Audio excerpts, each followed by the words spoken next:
हर हर महादेव मेरे सभी शिव भक्तों को मेरा प्रणाम। आप सभी को पता है कि कल है सोमवार का दिन और कल का सोमवार बहुत ज्यादा विशेष है क्योंकि इस सोमवार के दिन बन रहा है महाशिव योग। जिस दिन आप सभी लोगों को ये एक वाला उपाय इस शिव योग के दौरान करना होता है। पूज्य गुरु जी ने कहा मात्र 24 घंटे के अंदर अंदर महादेव का चमत्कार ऐसा होता है कि आपको शिव तत्व की प्राप्ति होती है। सबसे पहले वाले उपाय में बात करेंगे। पूज्य गुरु जी ने जो कहा कि जब आपके जीवन में अचानक से कोई संकट आने लगे, है ना, अचानक किसी भी तरीके का कोई संकट आ रही है, कोई परेशानियां बनती चली जा रही है, आप एकदम से ऐसा सोचते हो कि अचानक से हमारे जीवन में ऐसी क्या परिवर्तन आ गया है कि सब कुछ अच्छा चलते चलते खराब होने लग जाता हो, आपके कार्यों में बाधाएं उत्पन्न हो जाती हो, है ना, या फिर आपके कार्य जो है वो रुक जाते हो, चाहे वो कोर्ट कचहरी के कार्य हो या फिर आपके व्यापार का कार्य हो, नौकरी का कार्य हो, बनते बनते कार्य रुक रहे हैं, आपके घर में एक के बाद एक समस्या बनती चली जा रही है, कभी धन को लेकर के, कभी कर्ज को लेकर के, कभी किसी तरीके की। तो जब आपके जीवन में इस तरीके से असमंजस का सिस्टम बना रहे, माहौल बना रहे ना, तब पूज्य गुरु जी ने कहा था कि ये दो चीजों को कभी मत भूलना। एक होता है शमी का पत्ता और एक होता है मंदार का पुष्प। इन दोनों को वरदान प्राप्त है शिव महापुराण में कि अगर कोई भूलवश भी शिवलिंग पर समर्पित कर देता है ना, महादेव उनकी समस्त कामनाओं को पूरा करते हैं। साथ ही साथ यहां तक कहा गया कि एक अगर गलती से भी आपने कर दिया तो आपको 1000 अश्वमेघ यज्ञ के बराबर का पुण्य फल प्राप्त होता है। ठीक है, और आज के दिन आपको यही वाला उपाय करना है। सबसे पहले बात करते हैं कि यह वाला उपाय आपको करना है। आपको लेना होगा मंदार का पुष्प। अब देखिए, इस तरीके से जो पुष्प होता है ना, ये वाला नहीं लेना, सफेद वाला, आपको नीला गुलाबी वाला लेना है। कुछ इस तरीके से ले लोगे और इसी के साथ में आपको एक दीपक तैयार करना है। ध्यान रखना, दीपक जो होना चाहिए वो होना चाहिए गोल बाती का, और इसके अंदर आपको भरना होगा घी। कोशिश करना गाय का घी मिल जाए, बहुत अच्छी बात है। और इसी के साथ में 1 लोटा शुद्ध जल अपने घर का तांबे के कलश में। बस इन 3 चीजों को लेकर के आपको आपके घर के आसपास जो भी भोलेनाथ का मंदिर है, महादेव का मंदिर है, वहीं पर आपको पहुंच जाना है। और वहां पर पहुंच करके सबसे पहले आपको शिवलिंग के पीछे की तरफ आसन लगा करके बैठना है, जिससे आपका मुख उत्तर दिशा की तरफ में हो जाएगा। सर्वप्रथम जो आपने एक दीपक लिया है, उस एक दीपक को शिवालय की चौखट पर, अगर आप मंदिर से आ रहे हैं और शिव जी के चारों तरफ इस तरीके से जो मेड़ बनी हुई रहती है, अगर इस तरीके से बना हुआ है तो यहां पर भी आप लगा सकते हैं, वरना आप चौखट पर सबसे पहले जो एक दीपक आपने लिया है ना, अपनी कामना कह करके उस दीपक को शिव के सम्मुख में आपको लगा देना है।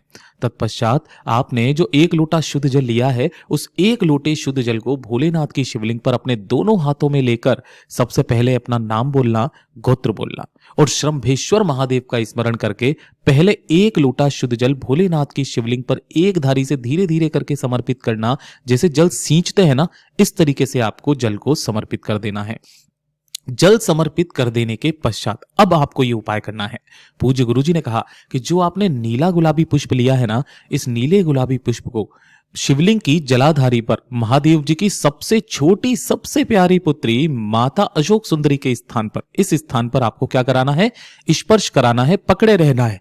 और पकड़े रह करके ही आपको अपनी कामना, चाहे आपके कार्यों में कुछ बाधाएं उत्पन्न हो रही हो, कार्य नहीं बन रहे हैं, घर में संकट आ रहे हैं, जीवन में परेशानियों पे परेशानियां बनती चली जा रही है, दुख के आंसू सूखने का नाम नहीं ले रहे हैं, उन सभी समस्याओं को खत्म करने की कामना करके फिर इसी को उठा करके महादेव की शिवलिंग के ठीक शीर्ष पर इस तरीके से समर्पित करना है कि जो इसका खिला हुआ भाग रहे ना, वो आपकी तरफ में रहे और डंडी आपसे विपरीत दिशा में रहे।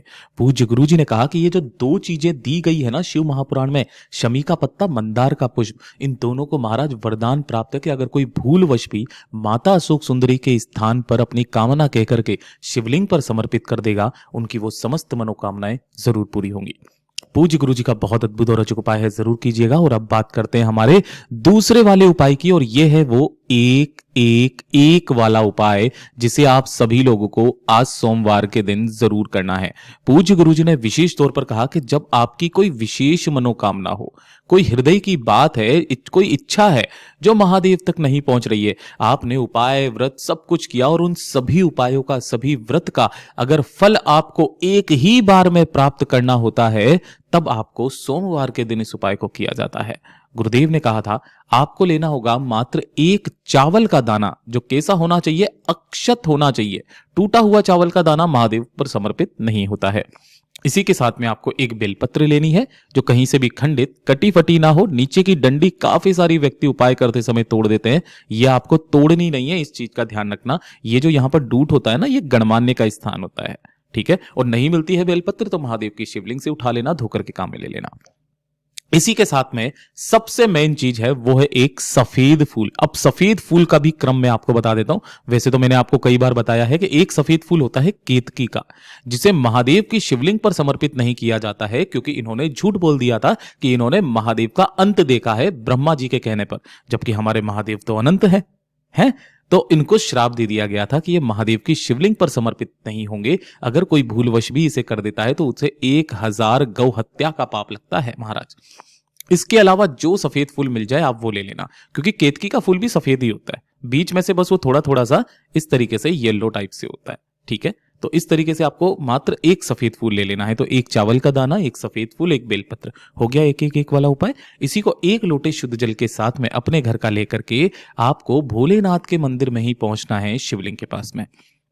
उपाय करने का एक खास नियम है, तरीका है, उसी तरीके से कीजिएगा। शिवलिंग के पीछे की तरफ में आपको आसन लगा करके बैठ जाना है, जिससे आपका मुख उत्तर दिशा की तरफ में हो जाएगा। जो पूजा पाठ अर्चना करनी है वो आपको पहले कर लेनी है।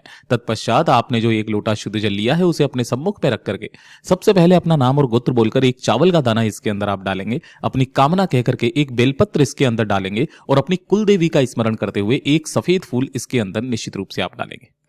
दोनों हाथों में इस कलश को आपको पकड़ना है। महादेव की शिवलिंग पर आपको इसी कलश से धार लगानी है और इसी धार को आगे की तरफ बढ़ाते हुए, यानी कि इस कलश को ऐसे करके आपको आगे की तरफ बढ़ाते हुए लेकर के आना है अपने हाथों से, ऐसे करके, है ना। कहां तक लेकर के आना है? माता अशोक सुंदरी के स्थान तक। और यहां तक लाते लाते आपका वो संपूर्ण जल समर्पित हो जाना चाहिए। पूज्य गुरु जी ने कहा, ये जो जल चढ़ाने का क्रम होता है ना, महादेव की शिवलिंग से लेकर के और माता अशोक सुंदरी तक का स्थान, पूज्य गुरु जी ने कहा आपकी जितनी भी मतलब जो उपाय किए, व्रत किए, कामनाएं करी है ना, उन सभी का फल उस जीव को एक ही बार में प्राप्त हो जाता है। ये शिव तत्व है। पूज्य गुरु जी का बहुत अद्भुत और रोचक उपाय है, जरूर कीजिएगा। और ये तीसरा उपाय है जो सबसे ज्यादा खास उपाय है, इसे तो आपको छोड़ना ही नहीं है। पूज्य गुरु जी ने कहा कि जब आपके जीवन में धन को लेकर के या फिर पैसे को लेकर के समस्याएं बन रही हो, कर्ज बढ़ता चला जा रहा हो, पैसा कर्ज चुकाने के लिए मिल ही नहीं रहा हो, पूज्य गुरु जी ने कहा कैसा भी कर्ज हो चुकेगा जरूर। चाहे कहीं से भी धन आएगा, पैसा आएगा, वो कर्ज चुकेगा जरूर और पैसा भी आपके पास में आएगा। एक काम सोमवार के दिन करना। पूज्य गुरु जी ने कहा आधी मुट्ठी के बराबर आपको लेने होंगे काले तिल। इस तरीके से काले तिल लीजिएगा और किसी भी एक कटोरी के अंदर इन काले तिलों को रख करके इसे पानी से पूरा भर देना है, ठीक है ना। और पानी से पूरा भरने के पश्चात इसे आधे से 1 घंटे तक इसे पानी में गला देना है। गला देने के पश्चात आपको क्या करना है? इसे पीस लेना है, पीस करके छान लेना है, ठीक है। और छान करके ये वाला जो पीस करके छान करके जो वो जल है ना, उसी जल को किसी भी एक तांबे के कलश में भर करके अपने पूरे घर में घुमाकर इसे अपने घर के परिंदे के पास, जहां पर पानी पीने का स्थान होता है, बिल्कुल सोमवार की रात को इस पिसे हुए जो काले तिल का जल है, इसे आपको अपने घर के परिंदे के पास, ये ना हो तो आरओ सिस्टम लगा होगा, वहां पर जाकर के आपको इसे रख देना है। और इसी के सम्मुख में आपको एक दीपक प्रज्वलित करना है। वो दीपक कौन सा होना चाहिए? लंबी बाती का। इस चीज का विशेष करके ख्याल रखना। इस दीपक में आपको लंबी बाती का प्रयोग करना है और गाय के घी का प्रयोग करना है। गाय का घी हो जाए तो बहुत अच्छी बात है, वरना सरसों का तेल ले सकते हैं। इस दीपक को भी आपने प्रज्वलित कर दिया है, जला दिया है। पूरी रात इसे यहीं पर रखे रहने देना, सोमवार की पूरी रात को इस वाले उपाय को आप चाहे 9:30 बजे कर लो, 10 बजे कर लो, 11 बजे कर लो, कितने भी बजे कर लो। जब अगला दिन आएगा ना, तब अगले दिन आपको क्या करना है? दीपक तो ठंडा हो चुका होगा, जो ये कलश है, इस कलश को लेकर के आपको पहुंच जाना है 3 वृक्षों के पास में। पहला होता है बड़का पेड़, जो कि आपके पितरों के तुल्य ही माना जाता है। दूसरा होता है पीपल का पेड़ और तीसरा होता है बेल पत्र का पेड़। इन तीनों में से किसी भी एक पेड़ के नीचे जाना। पूज्य गुरुजी ने कहा बड़का पेड़ मिल जाए तो सबसे अच्छी बात है। यहां पहुंचकर दोनों हाथों में उस कलश को लेकर के वटकेश्वर महादेव का नाम लेकर उस काले तिल के जल को बड़ के पेड़ में समर्पित करना स्टार्ट कर दीजिए। पैसा चाहे कहीं से भी आएगा, आपका कर्ज चुकेगा ही चुकेगा। पूज्य गुरु जी का ये सभी उपाय बहुत ही ज्यादा खास और अद्भुत है, जरूर कीजिएगा। वीडियो पसंद आए तो लाइक करना, चैनल को सब्सक्राइब जरूर से कीजिएगा।